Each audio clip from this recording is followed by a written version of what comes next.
உங்களை ஆசீர்வதிப்பாராக. கண்களை மூடி நாம் பிரார்த்தனை செய்வோம். Thank you, Jesus.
சிங்காசனத்தில் வீற்றிருக்கிற எங்கள் பரிசுத்தராய் இயேசு அப்பா, கருணை கடலே, மகாராஜனே, விடிவெள்ளி நட்சத்திரமே, இன்று உயிரோடு இருக்கிறவரே, உம்மை ஸ்தோத்திரிக்கிறேன் அப்பா.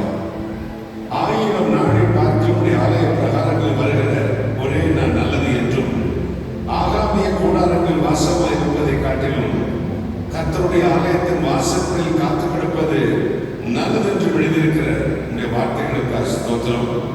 என் பிள்ளைகளை பார்க்க வந்திருக்கிறார்கள், ஆசீர்வதித்து அனுப்பும். நேசரை மறைத்தவருடைய பேசும் இயேசு கிறிஸ்து நாமத்தை மட்டும் மகிமைப்படுத்தும். கர்த்தர் இயேசு கிறிஸ்து நாமத்தில் ஜெபிக்கிறேன். உடைய ஆசீர்வாதங்களை கிருபையாய் கற்றுக் கொடுக்கிறேன். பரிசுத்த பிதாவே, ஆமென்.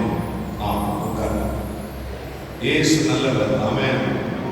இயேசு உயிரோடு இருக்கிறார், எனவே நாமும் உயிரோடு இருக்கிறோம். தேவனுடைய கிருபையினால இது எனக்கு 2வது ஆராதனை. ஒரு இடத்துக்கு போனால் நான் ஒரே ஒரு சரிசதான் பேசுவேன். காரணம், கொஞ்சம் ஆழமாக பேசுவேன். அடுத்த சரி தலைவரத்து நிமித்தம். ஆனால் இங்கே காலையில் பேசியாச்சு, இப்போ பேசியாச்சு. 2 பேருக்கும் ஒரே செய்தி கொடுக்க முடியும். வேண்டாம், சுட சுட விடப்போவது தான் நன்றாக இருக்கும். நல்ல சொல்லுங்களேன். காலையிலே ஆக்கினத மறுபடியும் போட்டால் நல்லா இருக்காது. தேவ சமூகத்தில் வந்திருக்கிற உங்களுக்கு ஆண்டவர் அனுப்புகிற வார்த்தை, அது மார்க்குவின் நற்செய்தி நூல் 5ஆம் அதிகாரம் 34ஆம் வசனம் வாசிக்க கேட்கலாம். மார்க்கு நற்செய்தி நூல் 5ஆம் அதிகாரம் 34ஆம் வசனம்.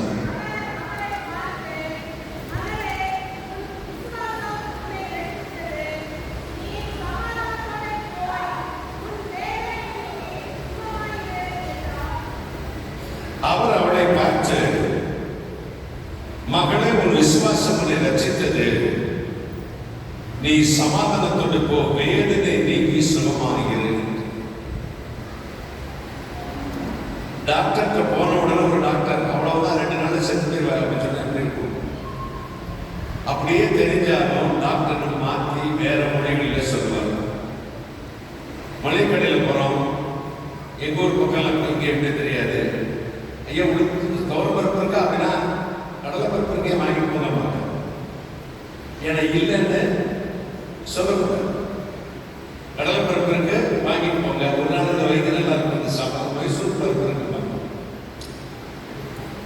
இப்போ ஆண்டவர் சமூகத்தில் வரும் பொழுது நாம் விரும்புகிற ஒன்றே ஒன்று பாசிட்டிவ், ஆசீர்வாதமான வாக்குத்தத்தங்களை ஆண்டவர் சமூகத்தில் நான் எதிர்பார்த்து வந்திருக்கிறோம்.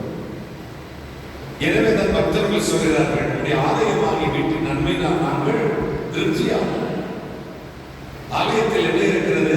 நன்மை இருக்கிறது, ஆசீர்வாதம் இருக்கிறது, விடுதலை இருக்கிறது, தெய்வீக சுகம் இருக்கிறது. ஒவ்வொரு குடும்பத்துக்கும் தேவை என்ன என்பது ஆண்டவர் அறிந்திருக்கிறார். ஒரு செய்தியாகட்டும், ஒரு தீர்க்க தரிசனமாகட்டும், நாம் பிரசங்கிக்கும் பொழுது நமக்கு ஒரு இன்டென்ஷன் இல்லை, மோட்டிவ் இல்லை. பிரசங்கியாருக்கோ தீர்க்கதரிசிக்கோ போதகர்களுக்கோ ஒரு மோட்டிவ் இல்லை. வேண்டியவர்கள் இருப்பார்கள், வேண்டாதவர்கள் இருப்பார்கள். சபையில் குடிக்கிறவர் இருப்பான், குடிக்காம இருப்பான். சண்டைக்கு போடுறவர் இருப்பான், சண்டை போடாதவர் இருப்பான். ஆனா பலிபீடத்தில் என்ற உடனே தேவனுடைய மனிதன் தன்னை பரிசுத்தாவின் ஆளுகை போக்கு கொடுத்து விட வேண்டும். சொல்லுங்களேன். எல்லாருக்கும் ஒரு செய்தி போகாது, அல்லது ரிப்போர்ட் மெசேஜ் போகாது, அல்லது ஸ்கிரிப்டட் மெசேஜ் போகாது. தீர்க்க தரிசன செய்தி போக வேண்டும். அந்த காலத்துல தண்ணி வரும் டெலிகிராம். எத்தனை பேர் டெலிகிராம் பார்த்துருக்கோங்க? கைது கேட்டுக்கலாம் டெலிகிராம். அதுக்கு எங்களுக்கு ஸ்கூல்ல படிக்கும் போதே சொல்லி தருவாங்க. கட் கடா கடா கடா கடா கட் கட் கட் கடா கடா அப்படின்னு சொல்லி தருவாங்க. இப்பெல்லாம் உங்களுக்கு வாட்ஸ்அப், இமெயில், இன்ஸ்டாகிராம் அப்படிலாம் வந்துருச்சு. எங்க காலத்துல எல்லாம் தந்தி தான், அதுக்கு டெலிகிராம்னு பேரு. ஆனா என் கிராமத்து பக்கத்துல தந்தி வந்துருச்சுனாலே ஒப்பாரி சத்துக்க, ஐயோ தந்தியா அப்படின்னு அடிப்பாங்க. ஏன்னா தந்தி வந்தா எதுக்கு வரணும்னு இருப்பாங்க. யாரும் செத்து போனா தான் வரும். தந்தி வந்து எல்லாருக்கும் செத்து போனா, பாட்டி செத்து போயிட்டா, தாத்தா செத்து போயிட்டா வராது. வெட்டிங்கு, கல்யாணத்துக்கும் வாழ்த்து சொல்லி வரும், வேலைக்கு வர சொல்லி வரும், உங்களுக்கு லீவுன்னு வரும், நல்ல செய்தி வரும், கெட்ட செய்தி வரும்.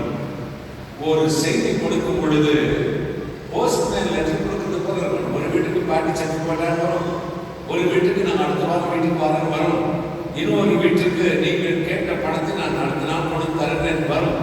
அல்லது உங்களுக்கு வேலைக்கான ஆர்டர் வந்திருக்கும், அல்லது உங்களுக்கான செக் வந்திருக்கும், அல்லது உங்களுக்கான நற்செய்தி வந்திருக்கும். தேவனுடைய ஆவியான பேசும் பொழுது இங்க வந்திருக்கிற எல்லா இதயத்துக்களுக்கும் அவர்கள் குடும்பத்திற்கு தக்கதான ஒரு வார்த்தை கொடுக்க விரும்புகிறார். ஒரு அல்லேலூயா சொல்லுங்களேன். எல்லா வீட்டுக்கும் பாட்டி செத்து போயிட்டான்னு கொடுக்க முடியுமா? எல்லா வீட்டுக்கும் பாட்டி செத்து போயிட்டா எல்லாரும் உட்கார வச்சு ஆளுங்க. ஆலயத்துக்கு வருவது எனக்கு என்ன ஆண்டவர் வைத்திருக்கிறார். அரை மணி நேரம் செய்தியோ 1 மணி நேரம் செய்தியோ, நான் 3 மணி நேரம் பிரசங்கியார், அதிக பிரசங்கியார். நான் எப்படி அதிக பிரசங்க நம்ம கூட்டத்துக்கு வந்ததுதான் தெரியும். இப்ப 2 மணியா சொல்லிக்கிட்டு 3 hours எவ்வளோ ஆச்சு? 2 hours ஆயிடுச்சு. ஆனாலும் இங்க வந்து ஆராதனையில் அப்படி பேசிட்டு இருக்க முடியாது. ஒன்று என்னை அடிப்பீங்க, அல்லது ஐயாட்ட போயிருவீங்க. ஐயாட்ட என்ன பேசுவீங்க எனக்கு தெரியாது, போக வேண்டாம். ஒன்று என்ன எந்த அளவுக்கு கூப்பிட்டுருக்காரு, 1 மணி நேரம் அர்த்தத்துக்கு 2 மணி நேரம் அப்படின்னு பேசுறவங்களுக்கு கஷ்டமா, கேட்கறவங்களுக்கு கஷ்டமான உங்களுக்கு பிரச்சனை இல்லை. நான் போன செய்தியும் பேசினேன், இந்த செய்தியும் பேசுகிறேன். இப்பொழுது என்ன நோக்கம் என்ன? இந்த 1/2 மணி நேர செய்திகளிலே உங்களுக்கான ஒரு வார்த்தையை கர்த்தர் வைத்திருக்கிறார். அல்லேலூயா சொல்லுங்க. நீங்க கேட்கிறது depends on the individual person. உங்களை தனிப்பட்ட குணத்துக்காக, தனிப்பட்ட வாழ்வுக்காக ஆண்டவர் ஏதோ ஒரு வார்த்தையை ஓட்டிட்டு மற்ற பாஸ்வேர்டு பார்த்தீங்களா, அதை வச்சிருக்கிறார். அதை கவனமா கேட்டாதான் அது ஜாக்கிரதை கண்டேத்து ஐயா அழகான காரியத்தை கற்றுக் கொடுத்தார்கள்.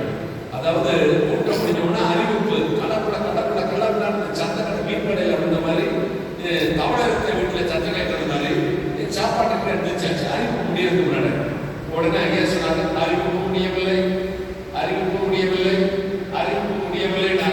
அப்படி சத்தம் கேட்டார். திருப்பி அவர் நிறுத்தவே இல்லை. கடைசியில் சொன்னா அறிவிப்பு நிறுத்திடவில்லை, அறிவிப்பு அந்த அமைதியா இருந்தாங்க. அப்புறம் ரிக்வஸ்ட் வச்சாரு, தயவு செய்து அறிவிப்பு எல்லாம் முடிந்த பிறகு நீங்கள் சாப்பிட போகலாம். சாப்பாடு எங்கேயும் பறந்து போயிடாது, வீடு எங்கேயும் பறந்து போயிடாது. அப்படி நீங்க கலெக்டரோ மினிஸ்டரோ அல்லது பெரிய இம்பார்ட்மெண்ட் பயங்கரமான இன்வால்வ் பண்றவங்களோ இல்லை. ஒரு 5 நிமிஷம் ஆண்டுடைய சமூகத்தில் காத்திருப்பதை போல இன்பம் வேறொன்றும் இல்லை. அல்லேலூயா. பர்பஸா உட்காரக்கூடாது, பிரசங்கியான பர்பஸா உட்கார கேட்கக்கூடாது, கேட்கறதை கூட வேண்டாம் விருப்பாய் கேட்கக்கூடாது. உங்கள் ஆத்மத்துக்கு பிரயோஜனமாக இருக்குமானால் ஆண்டுடைய சமூகத்தில் காத்திருந்து ஒழுங்கு திரும்ப கேட்கும் பொழுது கர்த்தர் சொல்லுகிறார், வேதனை நீங்கி நீ சுகமாகிறது. சொல்லுங்களேன், வேதனை நீங்கி நீ சுகமாகிறது. யாரை பார்த்து சொன்னார் சொல்லுங்க பார்த்து சகோதரிகள். யாருக்கான வார்த்தை இது? கொஞ்சம் சத்தமா சொல்லுங்களேன், கேட்கலாமா? இதான் உங்களுக்கு குணமே, நேச்சர். அப்படி சாத்தான உனக்கு நான் இழைச்சதா அப்படி அடிக்கிறது. சத்தமா சொல்லுங்களேன். பெரும்பாடுள்ள ஸ்திரீ. பெரும்பாடுள்ள ஸ்திரீ அப்படின்னா பெண்களுக்கான இயற்கை வழிபாடு. இயற்கை வழிபாடு அது ரொட்டீனா நடக்கும். நான் இந்து குடும்பத்திலிருந்து வந்தவன். எங்க வீட்டுல எல்லாம் அதுவும் நாங்கள் திருநெல்வேலி பூர்வீகமாக கொண்டவர்கள். பிழைப்புக்காக கேரளா போய் செட்டில் ஆனவங்க. என்னை தமிழ் படிப்பதற்காக தமிழ்நாட்டுக்கு எங்க அப்பா அனுப்பினார். நான் இந்து குடும்பத்திலிருந்து வந்தவன். தமிழ்நாட்டுக்கு அனுப்பி என்னை தமிழ் படிக்க வைத்த இடம் அக்ரஹாரம். இந்த இடம் அது பிராமணர்கள் மட்டும் வாழ்கிற இடம். என்னுடைய குடும்பத்தில் 5 சகோதரிகள். அப்பா அம்மாவுடைய கல்ச்சர் வித்தியாசமா இருக்கும். நான் ஒரே பையன், என்னுடைய கல்ச்சர் வித்தியாசமா இருக்கும். ஸ்லாங் கூட பிராமின் ஸ்லாங்ல தான் வரும். இப்பதான் திருத்திருக்கேன். அப்போ அங்க பார்த்தா வீட்டுக்கு தூரமானவள் அல்லது தீட்டானவள், வீட்டுக்கு தூரமானவள் கொல்லப்புறத்தில் ஒரு குடிசை போட்டுருவோம். எங்க வீட்டிலே அது நடந்திருக்கு.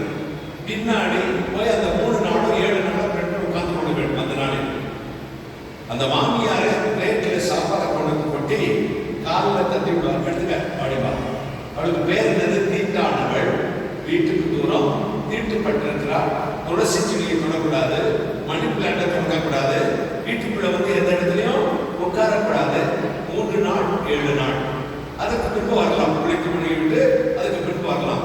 ஆனா 2000 வருஷத்துக்கு அப்புறம் இந்த விஞ்ஞான உலகத்திலேயே அப்படி இருக்குமானால் 2000 வருஷத்துக்கு முன்னாடி ஒரு தீட்டுப்பட்ட பெண், இரத்த உதிரல் இருக்கிற பெண் எப்படி இருக்க வேண்டும்? அவள் வீட்டுக்கு தூரமானவள், தீட்டுப்பட்டவள், தன்னை தீட்டுள்ளவள் தீட்டுள்ள சொல்லிக் கொள்ள வேண்டும். யாரையும் தொடக்கூடாது. அவள் உட்கார்ந்த இடம் கழுதப்பட வேண்டும். அவள் எரிக்க வேண்டிய பொருள்னா எரித்து விட வேண்டும். இப்படி எல்லாம் சட்டம் பைபிள் இருக்கு, இப்பவே இருக்கு, எழுதிருக்கு.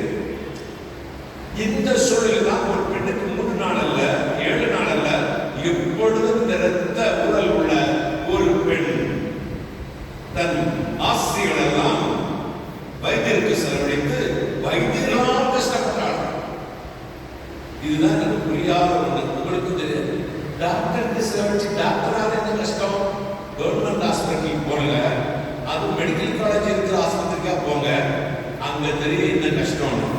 பிதிக்கு உங்களை வச்சுதான் எக்ஸ்பெரிமெண்டே பண்ணுவாங்க. அதை உங்களை வச்சுதான் லெக்சர் எடுப்பாங்க. அதுல மெடிசன் கொடுத்து இப்போ வாட்ஸ்அப் கூகுள்ல பார்த்து மெடிசன் எழுதுவான். அது சைடு எஃபெக்ட்ஸ் ஆகி குடிக்கிட்டு போகுது. இந்த மெடிசன் போட்டு அந்த சைடு எஃபெக்ட்ஸ் அது சைடு எஃபெக்ட்ஸா அதை மாத்திரம் திருமணம் தர. இப்படி அவர் வைத்தியர்களால் மிகவும் கஷ்டப்பட்டாலும் லூக்கா மட்டும் அதை எழுதல. ஏன்னா இஸ் எ டாக்டர். லூக்கா வைத்தியனாகிய லூக்கா அவர் ப்ரொஃபஷனல் கொடுக்கல பார்த்துக்கங்க. அவர் அதை எழுதாம மற்ற காசுகள் எழுதியிருக்கோம். வைத்தியர்களால் அவர் மிகவும் கஷ்டப்பட்டார். இப்படி கஷ்டப்பட்ட ஒருத்தி, டாக்டர்களை நம்பி ஏமாந்து போன ஒருத்தி, அல்லது டாக்டர்களாக பிரயோஜனம் இல்லை என்று எண்ணிக்கொண்ட அவள் ஒரு தீர்மானம் எடுத்தார். இயேசு வருகிறார், நான் உள்ளே போனது ஜனங்களுக்கு தெரியும், நான் தீட்டுள்ளவள் என்று என்னை அடித்து கொண்டு விடுவார்கள் அல்லது ஒதுக்கி விடுவார்கள் என்று அவள் நினைத்தாளாம். நான் இயேசுவின் வஸ்திர தொங்கலின் ஓரத்தை தொட்டால் என்ன செய்வேன், குணமாவேன் என்று மனதுக்குள்ளே சொல்லிக் கொண்டாளாம். அவள் மனதுக்குள்ளே சொல்வதைத்தான் ஆவியானவர் பைபிள்ல எழுதி வைத்தார். அப்படியே தெரியாமல் நுழைகிறாள், கூட்டத்தில் நுழைகிறாள்.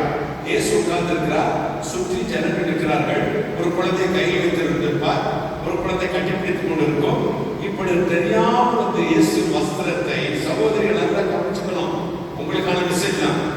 இயேசு வஸ்திரத்தை அப்படி தொட்டாள். தொட்ட உடனே ஆண்டவர் சத்தத்தை திரும்பி பார்த்து, என்னை தொட்டவர் யாரு? எல்லாருமே அவர் தொட்டு தான் நிற்கிறாங்க. அப்ப கூட இந்த சீடர்கள் கேட்கிறார்கள், ஐயரே நாங்கள் எல்லோருமே சுற்றி நின்று கொண்டிருக்கிறோம், இப்படி இருக்க என்னை தொட்டது யாருக்கு எப்படி கேட்கலாம்? ஆலயத்துக்கு எல்லோரும் வருகிறோம், இயேசுவை தான் வணங்குகிறோம், ஆராதிக்கிறோம், ஜெபிக்கிறோம், காணிக்கை கொடுக்கிறோம், ஏதோ கம்யூனியன்ல ஆண்டவருடைய பந்தியிலே பங்கெடுக்கிறோம், நாம் எத்தனையோ காரியங்களை செய்கிறோம். ஆனால் ஆண்டவரை தொட்டது போல அவருக்கு ஒரு ஃபீல் வந்ததே இல்லை. இங்கே இரத்த முதலில் உள்ள தீட்டுள்ள ஒரு பெண் தொட்ட உடனே என்னை தொட்டது யார் என்று கேட்டார்.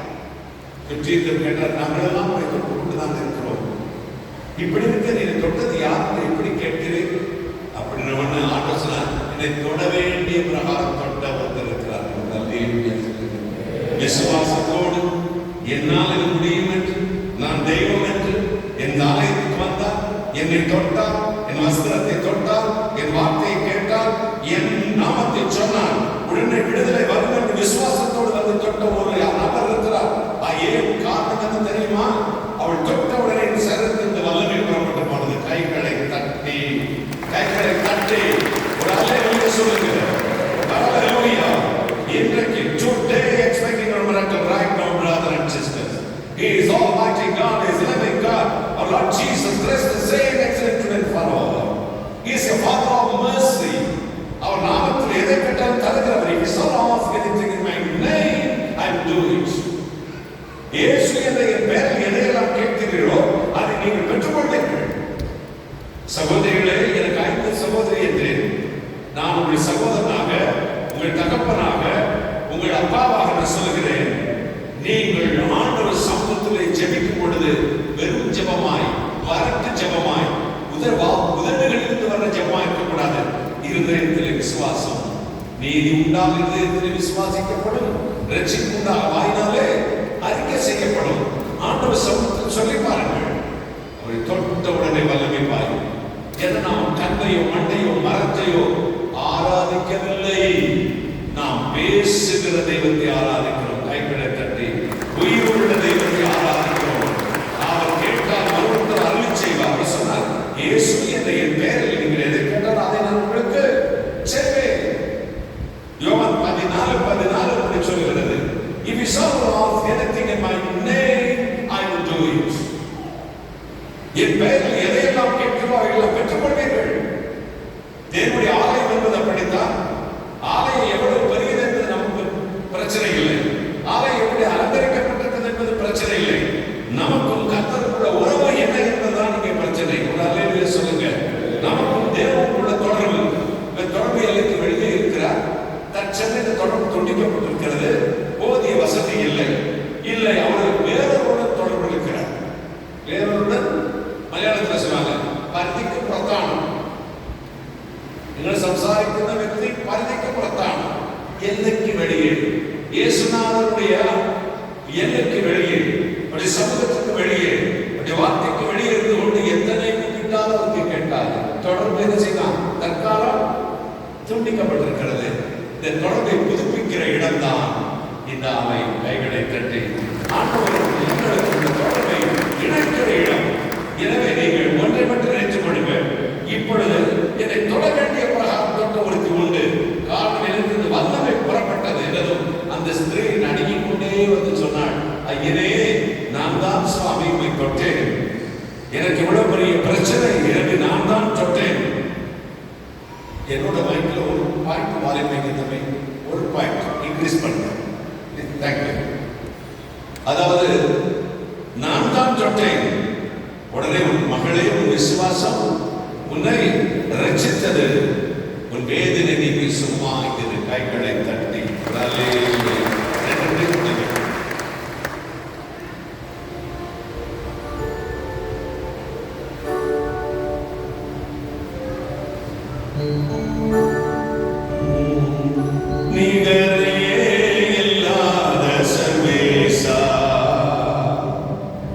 ஜீவனும் ஒளி பிறகாசா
கல்லும் மண்ணும் என் தெய்வம் அல்ல, கையில் சித்திரம் என் கடவுள் அல்ல, ஆவியோடும் உண்மையோடும் ஆதி தேவனை வணங்குவோம். கைகளை தட்டி.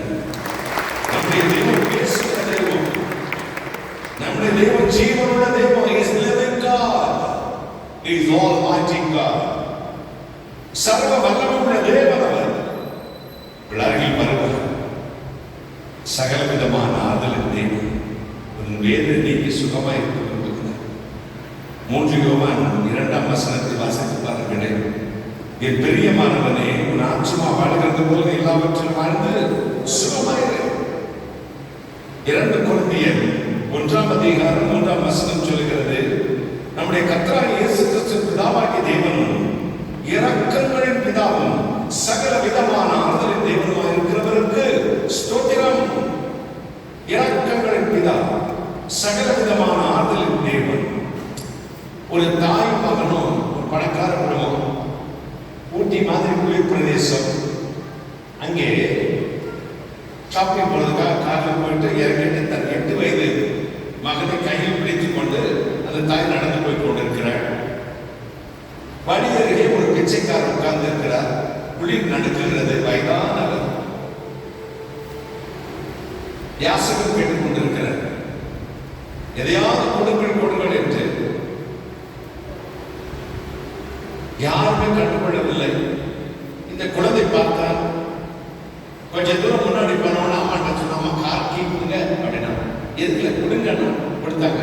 ஓடி வந்தான். அந்த காரை திறந்து ஒரு பெரிய பிளாங்கெட் ஒன்று, உள்ளன் பிளாங்கெட் சால்வை இருந்தது, அதை எடுத்தான். ஓடி வந்து, தாத்தா இதை போர்த்தி கொடுங்கள், உங்களுக்கு ரொம்ப குளிர்கிறது என்று சொல்லி போர்த்தி விட்டார். தாய் பார்த்தாள். அவளுக்கு ஒரு சந்தோஷம் தான், நம்முடைய பிள்ளைக்கு இறக்கக்கூட இருக்கிறது என்று அவளும் சந்தோஷப்பட்டாள். இங்கே தான் ட்விஸ்ட் இருக்கிறது. அந்த தாத்தா, அந்த யாசகம் கேட்கிற பெரியவர் தேங்கி தேங்கி கதவையாட ஆரம்பித்தார். தாய் கேட்டாள், ஏனையா உங்க குழுவுக்கு தான் பையன் போர்வை கொடுத்துட்டானே, பின்பு ஏன் அழுகிறீர்கள் என்று. உங்க தேவை சந்திக்கப்பட்டு விட்டதே, ஏன் அழுகிறீர்கள்? அவர் சொன்னார், போர்வை கொடுத்ததுக்காக அழல, என் கூக்குள்ளை கெட்டதுக்காக அழல, இந்த பிச்சைக்காரனை கூட தாத்தா இதை போத்திக்கங்க அப்படின்னு குழந்தை சொல்லிச்சே, அந்த வார்த்தைக்காக அழுகிறேன். இனிய சொற்கள் எலும்புகளையும் நொறுக்கும். ஜனம் ஓடுகிறது, ஆறுதலை தேடி ஓடுகிறது, தேர்தலை தேடி ஓடுகிறது.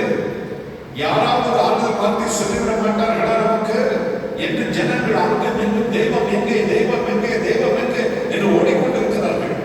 அவர்களுக்கு சரியான தெய்வத்தை காட்டுவதற்கு தான் ஆன்மீகவாதிகள் குறைந்து கொண்டே இருக்கிறார்கள். இங்கே அப்படித்தான் தெய்வத்தை தேடி ஓடி வந்த ஒரு பெண் அவளை பார்த்து சொன்னாள், உன் வேதனை நீங்கி நீ சுகமாய். ஒரு அல்லேலூயா சொல்கிறேன். வேதனை நீங்கி நீ சுகமாய். He is our comfort, He is our consolation, He is our encouragement. அவரே நம்முடைய ஆறுதல், அவரே நம்முடைய தேர்தல், அவரே நம்முடைய மனோதிடன். கிறிஸ்துவுக்குள் ஆறுதலும் தேர்தலும் ஐக்கியமும் இரக்கமும் ஒழுக்கமும் பட்சமும் அடங்கி இருக்கிறதா?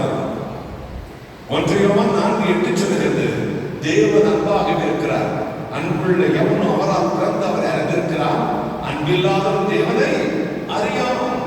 தேவன் அன்பாகவே இருக்கிறார். God is love. தேவன் அன்புள்ளவர். அப்படி ஆலயத்துக்கு வரும்பொழுது ஒன்றிவிட்டு சிரித்துக் கொள்ளுங்கள். நான் செலவழித்தது போதும், வீணானது போதும், வைத்தியர்களை நம்பினது போதும், மனிதர்களை நம்பி ஏமாந்தது போதும், நான் கர்த்தருடைய வீட்டுக்கு போகிறேன். அல்லேலூயா சொல்லுங்க. அவர் சமூகத்திலிருந்து எனக்கு வேதனை நீக்கும் ஒரு வல்லமை வரும், என்னுடைய சாபத்தை நீக்கும் ஒரு வல்லமை வரும், எனக்கு அதிசயத்தை கற்று செய்ய போகிறார். அல்லேலூயா. வருத்தப்பட்டு பாபு சுமக்கிறவர்களே, நீங்கள் எல்லோரும் என்னிடத்துக்கு வாருங்கள், நான் உங்களுக்கு இளைப்பாறுதலை. எந்த மத கிரந்தங்களிலும் இப்படி கூட ஒரு வார்த்தை எந்த கடவுள் சொன்னதே இல்லை. நீங்கள் என்னிடத்துக்கு வாருங்கள், நான் உங்களுக்கு இளைப்பாறுதலை தருவேன். I will give you my rest. என்னுடைய இளைப்பாறுதலை உனக்கு தருகிறேன். மத்தேயு 11ஆம் அதிகாரம் 28ஆம் வசனம். கண்ணீரை காண்கிறவர். ரோமர் 5:8 சொல்கிறது, நாம் பாவிகளாக கிறிஸ்து இயேசு நமக்காக மரித்ததினால் நம் மேல் இந்த அன்பை விளங்க பண்ணினார். வேதனை நீங்கி சுகமாய் இருக்கும்படி செய்வார். ஏசாயா 53:3, 53:5, ஏசாயா 53:10, ஏசாயா 53:12, 1 பேதுரு 2:24, 1 யோவான் 2:2, 1 யோவான் 1:7, எபிரேயர் 2:10, எபிரேயர் 2:18, கொலோசியர் 2:15, 2 கொரிந்தியர் 8:9, ஏசாயா 63:16 இவைகள் சொல்வது என்ன? இயேசு கிறிஸ்து தாமே உங்கள் பாடுகளையும் துக்கங்களையும் வேதனைகளையும் சஞ்சலத்தையும் சாபத்தையும் வியாதிகளையும் தரித்திரத்தையும் சிலுவையிலே சுமந்து தீர்த்தார் என்று. அல்லேலூயா. இந்த 2 நாட்கள் அனுஷ்டிக்கிற காலகட்டங்களை நாம் ஒன்றை விட்டு நினைத்துக் கொள்ள வேண்டும்.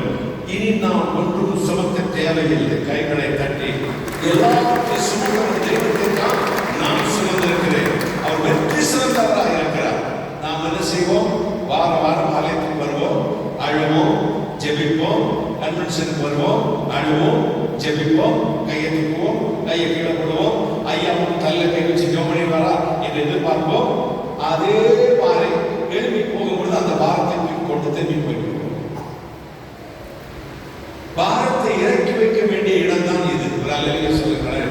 ஒரு கிராமத்து மனுஷன் டவுனுக்கு போய் ஒரு 65-70 வயசுக்கான பெரியவர் மளிகை ஜாமான் நிறைய ஜாமான்களை வாங்கி முட்டையை கட்டி தள்ளி வைத்துக் கொண்டு அந்த கிராமத்துக்கு நடந்து போவோம். 4-5 கிலோமீட்டர் நடந்து வருவார்கள். ஏற்றி கொட்டுகிறது. சுமை சுமக்க முடியாத சுமை. இப்பொழுது களைப்பாகிவிட்டார். அந்த வழியா ஒரு காளை வண்டி, மாட்டு வண்டி வருகிறது. மாட்டு வண்டிக்காரர் இந்த பெரியவரை பார்த்தார். பார்த்துவிட்டு யோசித்தா, ஐயோ இந்த பெரியவர் ரொம்ப கஷ்டப்படுறாரு, நம்ம வண்டியில் ஏற்றிக்கிறோம் அப்படின்னு. ஐயா வண்டியில ஏற்காங்க அப்படின்னா இவருக்கு ஒரு சாயங்காலம் மாலை பொழுதாக போகிறது. பேச்சு துணைக்கு ஆயிற்று என்று இந்த மாட்டு வண்டிக்காரர் ஏற்றிக்கொண்டார். ஏறி உட்கார்ந்தார் பெரியவர். ஒரு பரலாத்து தூரம் வண்டி போயிருக்கும். பேச்சு மூச்சே காணும். யார்கிட்ட? இந்த சுமையை சுமந்து வந்து பெரியவர். என்ன அந்த மனுஷன் ஏதாவது பேசிட்டு வர வண்டியில ஏற்று பேச மாட்டேங்கிறாங்க. திரும்பி பார்த்தாரு. வண்டிக்காரருக்கு ஒரே ஆச்சரியம். மூட்டை எப்படி தள்ள வச்சுட்டு நடந்தாரோ அதே மாதிரி மூட்டையை தள்ள வச்சுக்கிட்டு உட்கார்ந்துருந்தார். ஒரு கோபத்தை, ஐயா நீ மூட்டையை சுமந்து கஷ்டப்பட்டு வண்டியில ஏற்றிக்கிட்ட, ஏன் இன்னும் மூட்டை தலையில வச்சிருக்க? அவர் சொன்னாரு, அது ஒண்ணு இல்லைங்கய்யா, இது நீங்க வண்டியில ஏற்றிக்கிட்டதே பெரிய ஆரம்பங்க. இதுல என் மூட்டையை வேற இந்த வண்டி சுமக்கணுமா? அதனால சுமந்துக்கிட்டு. என் அன்புக்குரியவர்களே, கர்த்தர் மீது பாரத்தை வைத்து விடு, அவரை காரியத்தை வாய்க்கப்படுவார். கையை தட்டுங்களே, சொல்லுங்களேன். கர்த்தர் மீது பாரத்தை இறக்கி வையுங்கள். அவர் மீது நம்பிக்கையா இருக்கிற மனுஷன் பாக்கியவான். கர்த்தர் மீது நம்பிக்கை வைக்கிற மனுஷன் பாக்கியவான். வேதனை நீங்கும், பாரம் இறங்கும். ஆண்டவருடைய ஆலயத்துக்கு வரும்பொழுதெல்லாம் ஒன்றை விட்டு நாமப்படுத்திக் கொள்ளுங்கள். நான் என் அப்பா வீட்டுக்கு போகிறேன், அங்கே போய் என் பாரத்தை இறக்கி வச்சுவேன். வீட்டுக்கு போகும்போது எப்படி போவேன்? லகுவாய் விடுதலையோடு போவேன். நான் தீட்டுள்ளவளாய் போனேன், இப்பொழுது வேதனை நீங்கி வருகிறேன். சொல்லுங்க, நான் சுகவீரனாய் போனேன், சுகப்படவனாய் திரும்பி வருகிறேன். என் அன்புக்குரியவர்களே, கடந்த வருடத்தில் எனக்கு மனத்தின் டிப் ஆஃப் த மொமெண்ட், அந்த முனைக்கு போய்விட்டு வந்து விட்டேன். எத்தனையோ மருத்துவமனை கைவிட்டார்கள். பாம்பேக்கு போன நினைச்சோம். கடைசியில் சிஎம்சி வெள்ளூருக்கு மதுரையில இருந்து மாசத்துக்கு மாசம் போகும். போறோம்னா அங்கே டாக்டர் சொன்னாங்க, பரிசோதித்த உடனே சொன்னாங்க, நீங்க படிச்சவங்க தானா, இப்படி கேர்லெஸ்ஸா இருக்கலாமா, மெடிசன் எடுத்தாலும் நோ ஹோப் அப்படின்னு. மலையாளி டாக்டர் டியூட்டியில் இருந்தவங்க. நான் சும்மா தான் ஒரு செக்கப்புக்கு போனேன். ஒரு ஸ்கேன் பார்த்தாங்க மதுரை அப்போலாம் அங்கே மீனாட்சியில். கடைசியில் செத்துறாங்க. என்ன வியாதினே எனக்கு இன்னைக்கு வர தெரியல. அதைத்தான் நாங்கள் சிஎம்சி போனோம். அங்கே போனது அந்த டாக்டர் சொன்னாங்க, மெடிசன் எடுத்தாலும் நோ ஹோப். மலையாளத்தில் சொன்னாங்க. நானும் மலையாளத்தில் கேட்டேன். அப்போ மெடிசன் எடுத்தாலும் பக்கத்தில் இல்லை அதை நான் யோசித்து சொல்லிட்டேன். மெடிசன் எடுத்தாலும் நான் சௌக்கியமாக வச்சா பின்ன எதிர ஹாஸ்பிட்டலில் வந்து மருந்து எடுத்தால் நான் சுகமாக மாட்டேன் என்றால் பின்பு எதற்காக மருத்துவமனைக்கு வந்தேன். அவங்ககிட்ட கேட்டேன், கிறிஸ்டியன் டாக்டர் அவர்கிட்ட கேட்டேன், கர்த்தாவை கொண்டு என்ன சாதிக்குமோ, தெய்வனை கொண்டு எல்லாம் முடியுமா கேட்டேன். அவங்க சொன்னாங்க, அதேகத்தை கொண்டு சாதிக்காதது எந்தொண்டு அப்படின்னாங்க. அவரால் முடியாதது என்ன இருக்குன்னா வேற இருக்கிற இங்க வந்து அவர் என் கூட தான் இருக்கிறாரு.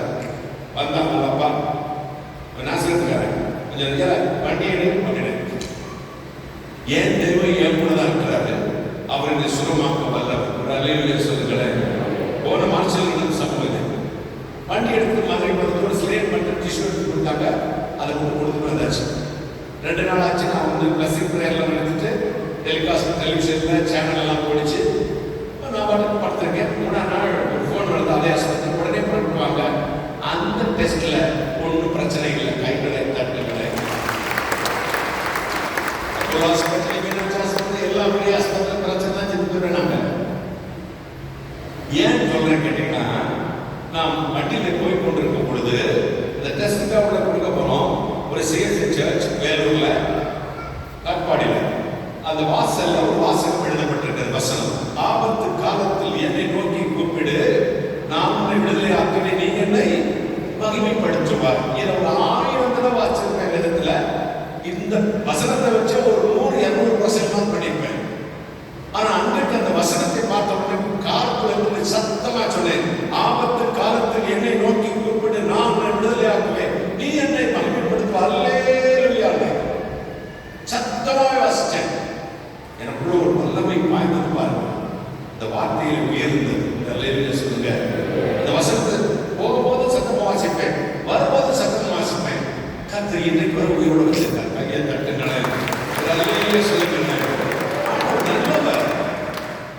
வேதனை நீங்க சுகமா இருக்கத்தான் கர்த்தர் பிரியப்படுகிறார். வேதனையோடு பாரத்தோடு துக்கத்தோடு தான் நீங்கள் ஆலயத்துக்கு வரணும். போகும்போது அதையும் கொண்டுட்டு போகணும். இல்லை வந்தா இறக்கி வச்சிடணும். போகும்போது அதுவா கையை வீசி நடக்கணும். ஒரு அல்லேலூயா சொல்லுங்களேன்.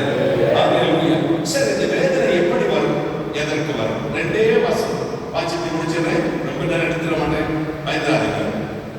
சங்கீதம் 139:24 எடுத்தவர்கள் சத்தமா வாசிக்கலாம். மைக்கு கொடுக்கலாம். எடுத்தவர்கள் சத்தமா வாசிக்கலாம். 139 சங்கீதம் 24 வசனம்.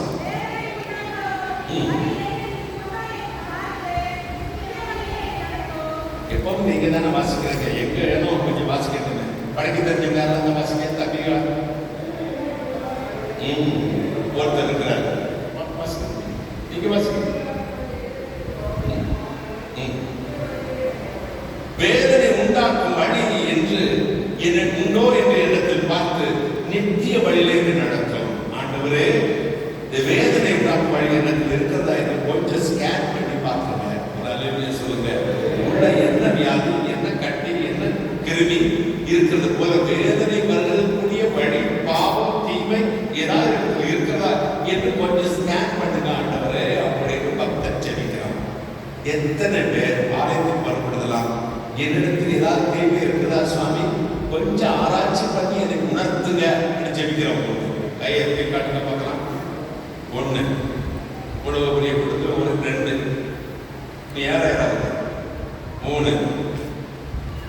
இங்க நம்ம பக்கத்தை சொன்னாலே கோபம் இருப்பேன். 4 நம்மால் ஒரு ஆள் காப்பாற்றுறாரு. நமக்கு ஒரே ஒரு கை தெரியும். வேதனை உண்டாக்கும் வழி என்னிடத்தில் உண்டோ என்று பார்த்து என்ன வழியிலே நடத்தும்? என்ன வழியில தம்பி? நிச்சய வழியிலே நடத்தும். ஆண்டவருடைய ஆலயத்துக்கு வரும்பொழுதுதான் நம்மை தற்பரிசோதனை செய்ய வேண்டும். செக் பண்ணணும் நமக்குள்ள என்ன இருக்கிறது. பக்தர் சொல்கிறார், அக்காலத்தில் அப்படியே இருதயத்தை குறைவிட்டும் ஒன்றும் அறியாது இருக்கிறார். இந்த ராத்திரில தான் எல்லாம் கெட்ட தெய்வம் பார்வையற்றவர்களுக்காக நான் பிரசங்கம் பண்ண போயிருந்தேன். கூட்டம். அவருடைய கூட்டத்துக்கு ஒரு முகாமுக்கு போனேன். அப்ப பேசிட்டு வந்த உடனே 2-3 நாள் நடத்தின பார்வையற்ற பெரியவர்களோட பேசிட்டாங்க. அப்ப நான் சொன்னேன், நீங்க எல்லாம் பாக்கியம் பெற்றவர்கள். பாவங்களை பார்க்க வேண்டாம், பாவத்தை பார்க்க வேண்டாம், வாட்ஸ்அப் பார்க்க வேண்டாம், பேஸ்புக் பார்க்க வேண்டாம், அசிங்கமான ஒன்று பார்க்க வேண்டாம். உங்களுக்கு எப்பொழுதும் ஆண்டவரே பார்த்து கொண்டிருந்தால் போதும். அவங்க சொன்னார்கள், நீங்க தவறாக எடை போட்டு விட்டீர்கள், எங்களை தவறாக எடை போட்டு விட்டீர்கள். பார்வை உள்ளவர்களை விட பார்வை இல்லாமல் இருப்பே பார்த்து கொண்டு எங்களுக்கு தான் அதிக போராட்டம், அசுத்த எண்ணங்கள் இருக்கு. நல்லது நினைச்சாலும் நம்ம கண்ண முடியும். தம்பி இப்ப வந்து கையை வச்சு ஜவுனா நீ குடிச்சுக்கிட்டே கண்ண முடியலையா? சொல்லுறாங்க முடியலையா? கண்ண முடியும்.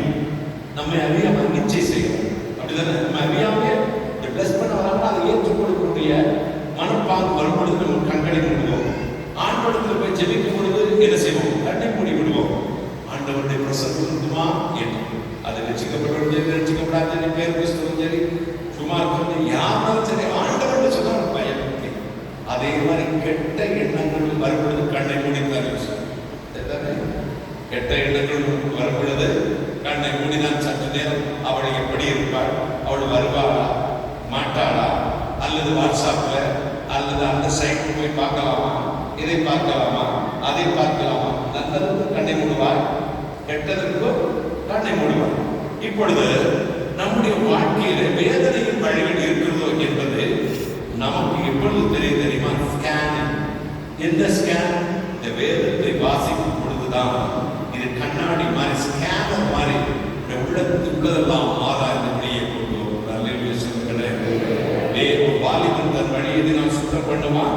கர்த்தருடைய வசனத்தை பிடித்ததை காத்துக்கொண்டால் தானே.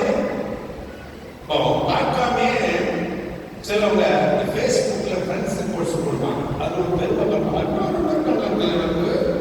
யாருமே தெரியாது. அப்ப நான் எடுத்துட்டு கிடந்து ஆஸ்பத்திரிக்கு போகும்போது அந்த ஐயா சொல்லி ஒருத்தர் வரமாட்டான். அப்போ மதுரையில இருந்து ஆந்திராவோட ஒரு பையன் 27 வயசுல யாராவது இருக்கீங்களா? 28 யாராவது இருக்கீங்களா? யாராவது இருக்கீங்களா? இல்லையா? சொல்லுங்களா? 28 இல்ல, தப்பிச்சிட்டீங்க. 28 பையனுக்கு 28. இப்ப ஆந்திரா பொண்ணோட சாட் பண்ணான். இல்ல பேஸ்புக்ல அண்ணன் நோக்கியா, அவளும் நோக்கியா கம்பெனியை க்ளோஸ் ஆயிடுச்சு. கடைசி பார்க்கப்பட்டு நீங்களாம நான் இல்லை நீ இல்லை, செத்தே பேர் வேணும். அப்ப என்னைக்கு நம்ம உதவுமாய் சந்திப்போம் அப்படின்னு ஒரு நாள் சொன்னா, நான் மதுரைக்கு வரேன் ட்ரெயின்ல, என்னை ரயில்வே ஸ்டேஷன் வந்து பிக்கப் பண்ணிக்கங்க. நான் பையனுக்கு 28 வயசு, மதுரை ட்ரெயின் வந்துருச்சு. இவனுக்கு பையன் பேண்ட் ஷர்ட்ல போட்டு இது பண்ணி பயங்கரமா ஸ்டேஜ். அப்ப 2 பேரும் முகமாய் பார்த்ததில்லை. முகமே பார்க்காம, ஃபேஸையே பார்க்காம, ஃபேஸ்புக் இல்ல ஃப்ரெண்ட் ரிக்வெஸ்ட் அதை அக்செப்ட் பண்ணுவான். முகத்தை பார்க்காம அக்செப்ட் பண்ணுறது. இதில் ஃபேக் ஐடியில் இருக்கும். நடிகர் படத்தை வச்சிருப்பாங்க. சூப்பராக இருக்காங்க, அக்செப்ட். திருட்டு மூஞ்சியை பார்த்தா கட்சி குடிக்க முடியாது. சில பெண்கள் நடிகை படத்தை வச்சிருப்பாங்க. கொடுத்துடாத செத்து போயிடுவாங்க.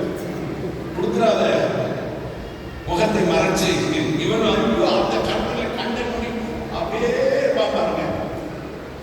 பயங்கரக்கூடாதா தம்பி, நீங்கள் தான் பயங்கராதிங்க. வெம்பு வாழ்வதுயே, மேற்கொழுந்து அணுவாழ்வையே, தம்பலம் தின்பாழ்வையே, நான் சாத்திரை நென்பாழ்வையே, அம்பிலும் கொடிய கண்ணால் 1000 சிந்தையாளை நம்பின மாந்தரலாம் நாயினும் கெடாவார். வெம்புவார் வெதும்பாள்னா அத்தான் மொத்தான் நான் செத்தேன், நீங்க இல்லாட்டினா செத்து மேல் விழுந்து அழ்வாழ்வையே, நீங்க இல்லாட்டி நான் இல்லை அப்படின்னா அழ்வாழ்வு போய். அம்பிலும் கொடிய கண்ணால் உன் நெஞ்சிலே கொடுத்துட்டு 1000 பேர் பார்த்தமாடா பார்த்துட்டு ஒரு டேபிள் கால் கொடுத்து பேசுவா, 10 பேர் இருப்பா.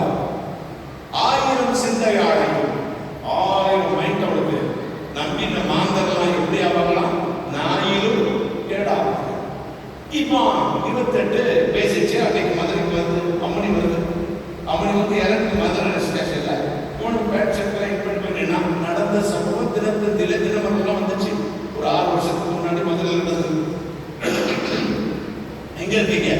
இந்த வந்துட்டு மதுரை இறங்கிட்டேமா? இறங்கிட்டேன். இந்த கிரீன் ட்ரெஸ் போட்டுட்டு வார பாருங்க அப்படின்னா சுத்தி பார்த்தா கிரீன் ட்ரெஸ் இல்லை, பக்கத்துல ஒரு கிரீன் சாரியில வருது. அம்மனிக்கு 52 வயசு. 22 யாருக்கு பேசிட்டு 52 பேச்சு பார்த்தான். நான் தான் உங்களுக்கு பேசினா அதே இடத்துல இடிக்கிட்டான். அந்த ட்ரெயின் போன அடுத்த ட்ரெயின் செத்துட்டான். உண்மையாக நடந்த சம்பவம். பேப்பர்ல நீங்க அந்த 6 வருஷத்துக்கு முன்னாடி கூகுளில் போட்டு பாருங்க, கிடைக்கும்.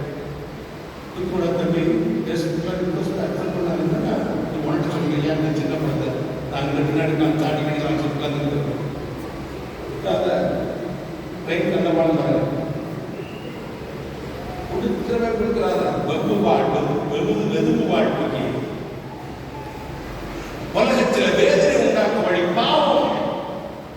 அது இதயத்துக்குள்ளே வந்து குடி கொண்டு விரட்டவே முடியாது. தாய் சொன்னாலும் கேட்க மாட்டான், தகப்பன் சொன்னாலும் கேட்க மாட்டான், இவங்க ஊழியர் சொன்னாலும் உங்களுக்கு பேர் வச்சிருக்காங்க பாருங்க இந்த பையன்லாம்.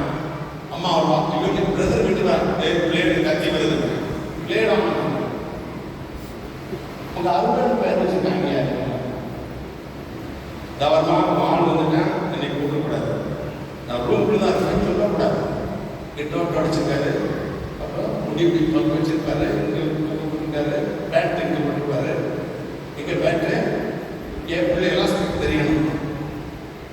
இதில் ஊழியக்காரங்க அதை மாற்றி இதை மாற்றின்னு சொல்லுவாங்கல்ல. அம்மா ஆனாங்க உங்க ஆளுன்னா என்னை கூப்பிட்ட பார்த்தேன், நான் ஜெபம் பண்ணிட்டு தம்பி எப்படிமா இருக்காரு அப்படி யாரு அம்மா சொல்லும், எங்க இருக்காரு விசாரிச்சு செய்து அதான் என்று சொல்லுவாங்க. சத்தம் கேட்டா அம்மா அடிச்சுடுவான், கூப்பிட்டு டேய் தம்பி அங்கிள் உன்னை கூப்பிடுறாரா. அங்க இருந்து பார்வை பார்ப்பான், அம்மாவை பார்த்துட்டு தான் என்கிட்ட வருவான். நான் ஜெபம் பண்ணி அம்மா என்னை மொபைல் எடுத்து அவங்க விட்டாங்க பேசாம. நம்ம என்ன சொன்னாலும் உங்களுக்கு கோபம் பாருங்க. ராத்திரியே தலையில சமைக்கமா சாக்கிரதையா இருக்கு. அந்த பொண்ணுகிட்ட பேசணும், பாவம் தலையாடுறாங்க அம்மா, கவலை கொடுக்க. என்ன பேசினாலும் போகணும், அப்பா பேசினாலும் போவோம், அம்மா பேசினாலும் போவோம். அவர்கிட்ட பேசுவாங்க எங்க அம்மா பிள்ளைகள் வந்து தண்ணி குடிச்சுக்காங்க அப்படி சொன்னாலும் என் அம்மா கூட 28 வயசு உள்ளவங்க காய்களை விட்டு மூக்கு தொடச்சு குளிக்க வச்சு பால் கொடுத்து சோறு கொடுத்து கூட்டி விட்டு பத்தியை கிடந்து கண்ணே மணியே வயிறுமே வயிறுமே இந்திரமே ஸ்கிட்டு கருப்புறாங்க கொஞ்சி எடுத்து வளர்த்த தாய்க்கு அன்புலையும் நேற்று வந்து அப்படியா அவங்க வாசனை தண்ணி குடிக்கன்னு சொல்றாங்க கேட்டாங்க. தண்ணி குடின்னு சொல்றா எவ்வளவு அன்பு பாருங்க. அப்புறம் தண்ணி ஊற்றுவா அப்புறம் தலையில, அப்பதான் தெரியும். அந்த 2வது மாசத்துலயே உனக்கு குளிப்பாட்டிடுவாங்க. ஜாக்கிரதையா வேதனை உண்டாக்கும் வழி என்று ஏதாவது உண்டோ என்று பார்த்து நித்திய ஒளியிலே நடக்கும்படி கட்டணத்தில் கேளுங்கள். ஒரு அலையிலே சொல்லுங்களேன். வேதனை பாவத்தினால் வருகிறது, எண்ணங்களினால் வருகிறது, நாமளை விட்டு வர்றது. வைஃப் கூட கட்டுறதா கொடுக்கணும், நாமளே எடுத்துட்டு வந்தா சரியா இருக்கு. அரேஞ்ச் மேரேஜ் ஃபெயிலியர் தான் தம்பி, அரேஞ்ச் மேரேஜ் ஃபெயிலியர் தலையாட்டார் தம்பி.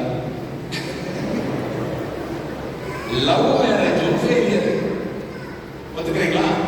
அரேஞ்ச் மேரேஜும் ஃபெயிலியர், லவ் மேரேஜும் ஃபெயிலியர். அப்படி எப்படி அக்கள் கத்தர் கொடுக்கிற வாழ்க்கை தான் கையில் உன் முயற்சி இல்லை, பெற்றோர் முயற்சி இல்லை. நல்ல மனைவி கத்தரா வரும்.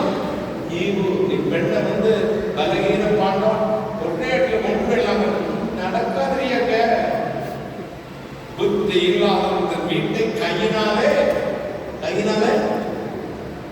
சொல்லுங்களேன், கையினால் எடுக்கிறோம். தேசிப்பி கையினால் எடுக்கிறோம்.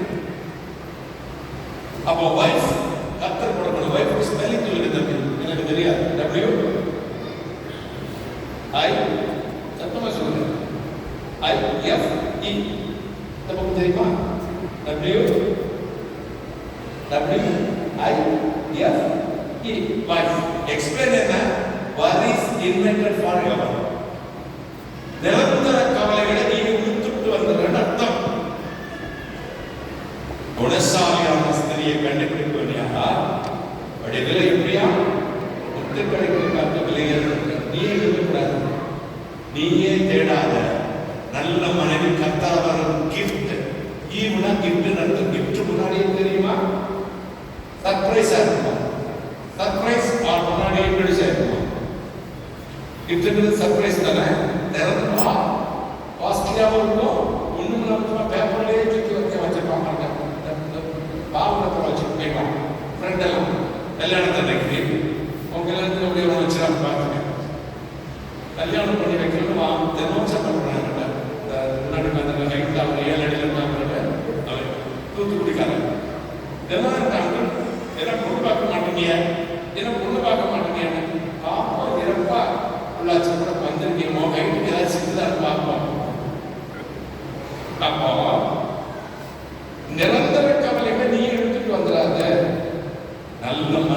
கர்த்தரால் வரும் ஈவு. கழுதையையும் மாட்டையும் உடைத்து உடாதிருப்பாயாக. கழுதை முன்னாடி போனா கடிக்கும், பின்னாடி வந்தா உதைக்கும். சிலது வாங்கிக்கிட்டு தான் உட்கார்ந்துருக்கு. 50 பவுன், 100 பவுன், 150 பவுன் தொழில் வச்சு கொடுத்தாங்கல்ல, கடை வச்சு கொடுத்தாங்கல்ல, ஒன்று சூப்பர் பணக்கார இல்ல. வந்ததுல நீ அவன் உட்கார்ந்துருப்பா, நீ எந்திரிச்சுக்கிட்ட. இப்ப முதலாளி அவனை வேற கொடுத்து வாங்கிட்டான். வேண்டாம், இந்த வயசுல வருகிற அந்த தங்கச்சி முத்து பவளம், நீதான் கத்தி போல் கண்ணலை, கத்தி மாதிரி கண்ணு நல்லா இருக்கும் சொல்லு. முத்து பல்லரை உருண்டை பல்லு நல்லா இருக்கும் சொல்லு. உருண்டை பல்ல வச்சு சிரிச்சு பாரு, பொய்யா சொல்றான். நம்பாது. மீன் விழிகாலை செதில் செதிலா கண்ணு நல்லா இருக்கும் சொல்லுங்க. அட்ராக்ட் பண்ணா எல்லாமே பொய். நம்பாதா மகளே, இந்த பையன் திருட்டு போய ஏமாத்துறான். நம்பாத. வாட்ஸ்அப்ல இருக்காத. ஒன்னு சில வேதனை வழிகளை விட்டு விலகு. கர்த்தர் இன்றைக்கு சொல்றார், நான் இந்த வேதனை விட்டு விலக்குகிறேன். என் கரத்தில் அடங்கியது நட்சத்திரமாய் பிரகாசிக்கும். ஆண்டவர் வேதனைக்கு சுகமாய் செய்வார். வேதனை நீங்கள் உங்களை விட்டு விலக்க வேண்டும்.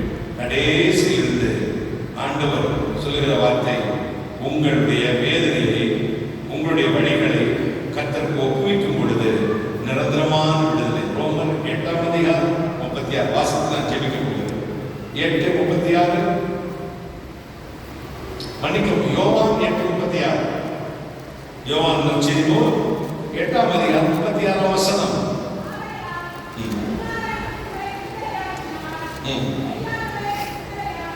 குமாரன் உங்களை விடுதலையாக்கினால் மெய்யாகவே நீங்கள் விடுதலையாவீர்கள். விடுதலைங்கிறது டெம்பரரி உண்டு, நிரந்தரம் உண்டு.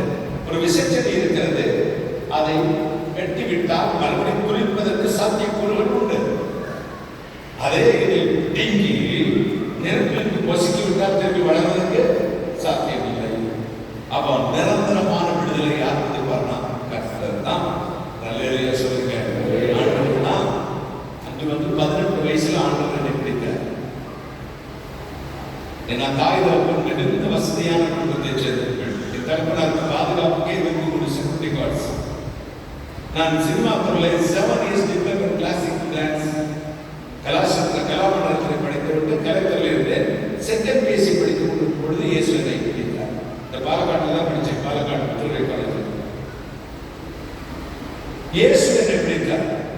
அந்த பிசாசெல்லாம் தூக்கி எறிஞ்சிட்டு கர்த்தனை கொண்டு வந்தார். அது பிள்ளைகளே, என் மகள், என் மகன்களே, என் பேர பிள்ளைகளே, கர்த்தர் உங்களை சொல்லுகிறார், நீ எல்லாவற்றையும் விட்டு வா, நிரந்தரமான விடுதலை தருகிறேன்.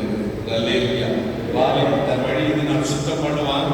கர்த்தருடைய வசனத்தின்படி தானே காத்து கொண்டான். தானே அழகாக கோயில் ட்ரெஸ் எல்லாம் போட்டு அமைதியாக பாடும்போது ரொம்ப சந்தோஷமா இருந்துச்சு. எனக்கு ஒவ்வொரு ஹிம்ஸ் பாடும்போதும், நீங்க கீர்த்தனை பாடும்போதும், போன தடவையே தங்கச்சி மேலே உட்காந்து பைபிள் எல்லாம் வாசிப்பேன். இப்போ தம்பி நீங்க ஒரு பைபிள் ரெடி பண்ணீங்க. எனக்கு ரொம்ப சந்தோஷம். இந்த கோயிலில் இருக்கும்போது மட்டும் இந்த பயத்தான் இருக்கக்கூடாது, வெளியவும் இப்படிதான் இருக்கணும். வெளியே சொல்லுங்க, வெளியவும் இதே மாதிரிதான் இருக்கணும். ஆண்டவரை மகிழ்படுத்துங்க.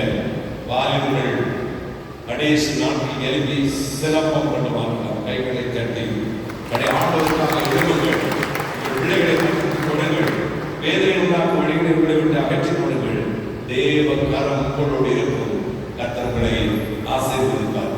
எத்தனை சந்தோஷம். அல்லேலூயா.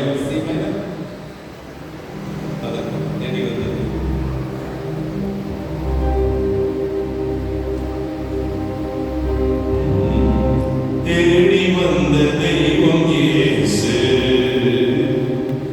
என்னை தேடி வந்த தெய்வம் இயேசு, தேடி வந்த தெய்வம் இயேசு, என்னை தேடி வந்த தெய்வம் இயேசு.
செய்த தேடி வந்த தெய்வம் இயேசு. தேடி வந்த தெய்வம் இயேசு. என்னை தேடி வந்த தெய்வம் இயேசு.